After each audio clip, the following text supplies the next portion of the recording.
Ang panitikan hinggil sa sitwasyon ng mga pangkat minorya ay naglalarawan ng mga karanasan, laban at kultura ng mga sektor na kadalasang nasa ilalim ng pangunahing lipunan. Sa ating bansa, ang mga pangkat minorya tulad ng mga katutubo at iba't ibang etniko ay bumubuo ng mayaman at kakaibang bahagi ng ating lipunan. Sa kanilang mga likha, naihahayag ang pagmamahal sa sariling kultura, ang pakikibaka sa mga hamon ng modernisasyon, at ang pangangailangan ng mga tamang pag-unawa at respeto mula sa mas nakararami. Ang panitikan na ito ay nagiging daan upang mabuksan ang mga mata ng mga tao sa mga realidad at pangarap ng mga pangkat minorya. Hinihikayat ang diwa ng pagkakaisa at pagpapahalaga sa pagkakaiba ng bawat sektor sa ating lipunan.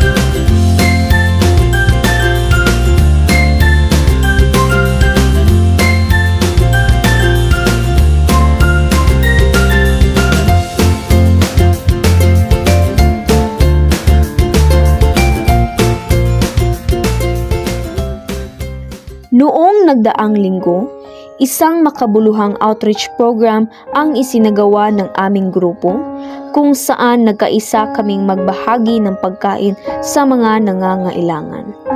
Ang pagtitipon na ito ay hindi lamang nagbigay aliw sa aming mga puso, kundi nagdulot din ng pag-asa at kasiyahan sa mga taong aming natulungan.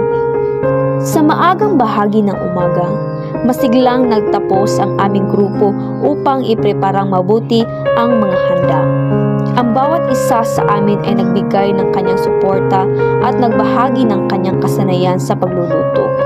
Mula sa pagpapakulo ng mainit na sabaw hanggang sa pag-arrange ng mga pagkain sa mga lalagyan. Nagtulungan kaming lahat upang maging matagumpay ang aming layunin.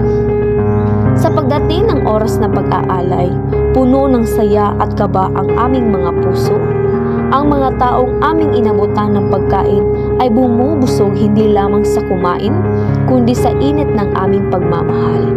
Ang bawat ngiti at pasasalamat na aming natanggap ay nagbigay inspirasyon sa aming grupo na magpatuloy sa pagtulong sa kapwa.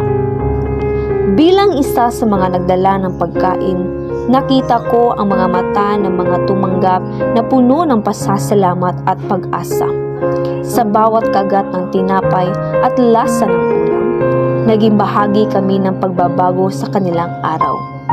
Ang aming simpleng handog ay nagbigay kulay sa kanilang mga mata at nagparamdam sa kanila na may nagmamahal at nag-aalala sa kanilang kalagayan. Sa pagtapos ng aming outreach program, ramdam namin ang tagumpay ng aming advokasya. Hindi lang ito simpleng pagbibigay ng pagkain, kundi pag-angat ng espiritu ng mga taong dumaraan sa iba't ibang pagsubok. Ang pagkakaroon ng malasakit sa kapwa ay nagiging daan upang maging inspirasyon sa iba at magbunga ng positibong pagbabago. Sa huli, ito ay isang kakaibang karanasan na nagdulot hindi lamang ng kasiyahan sa aming mga puso, kundi nagtagumpay din sa pagpapakita na ang pagtutulungan at pagmamahal sa kapwa ay may kakayahan na baguhin ang mundo.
din mo ya. Okay, salamat kayo sa inyong mga gihimo na nakakaon ko dire.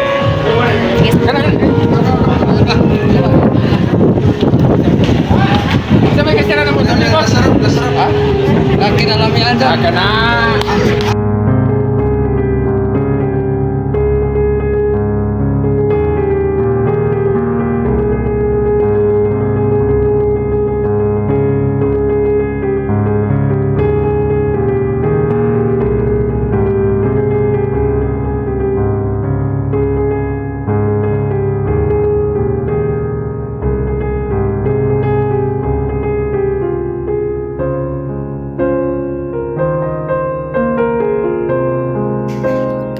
Sa kakaunting pagkakataon na kami nagtulungan para sa isang outreach program, nagbigyan kami ng pagkakataon na makapagbigay tulong sa mga taong mas nangangailangan, lalo na ang mga naapektuhan ng kahirapan.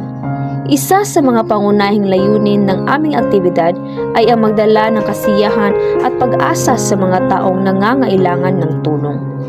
Ang pagsasagawa ng outreach program na ito ay nagdulot ng masusing paghahanda at koordinasyon. Nagbigay kami ng pagkain sa mga nanglilimos at mga taong nakatambay sa kalsada, kabilang na ang mga tricycle driver na masilayan na may nagmamalasakit sa kanilang kalagayan. Ipinaramdam namin sa kanila ang diwa ng pagkakaisa at pagmamalasakit mula sa mas malaking komunidad. Sa bawat pagkain na aming ipinamahagi, nararamdaman namin ang kahalagahan ng simpleng pagbibigay at pag-aambag sa kapwa. Ang simpleng luto at paghahanda ng pagkain ay nagiging instrumento ng pag-asa at inspirasyon para sa kanila. Sa pamamagitan ng aming ginawang outreach program, nais naming iparating na bawat isa sa kanila ay may halaga at may mga taong handang tumulong sa kanilang paglalakbay. Hindi lamang ito isang simpleng pagbibigay ng kahit anong tulong, kundi isang pagpapakita ng respeto at pag-unawa sa kanilang sitwasyon. Sa bawat ngiti na nakikita namin sa kanilang mga mukha, alam naming mayroon kaming nagawa upang mabawasan ang bigat ng kanilang karanasan. Sa huli, ang aming ginawang outreach program ay hindi lamang nagbigay ng pagkain, kundi nagtanim din ng kakaibang karanasan sa aming mga puso. Ang pagmamalasakit sa kapwa ay isang pangunahing halaga na hindi mababayaran ng kahit anong material na bagay. Sa simpleng pamamahagi ng pagkain, naging bahagi kami ng pag-asa at liwanag sa buhay ng iba. At sa ganitong paraan, mas pinagtibay namin ang diwa ng pagiging makatao at pagtutulungan.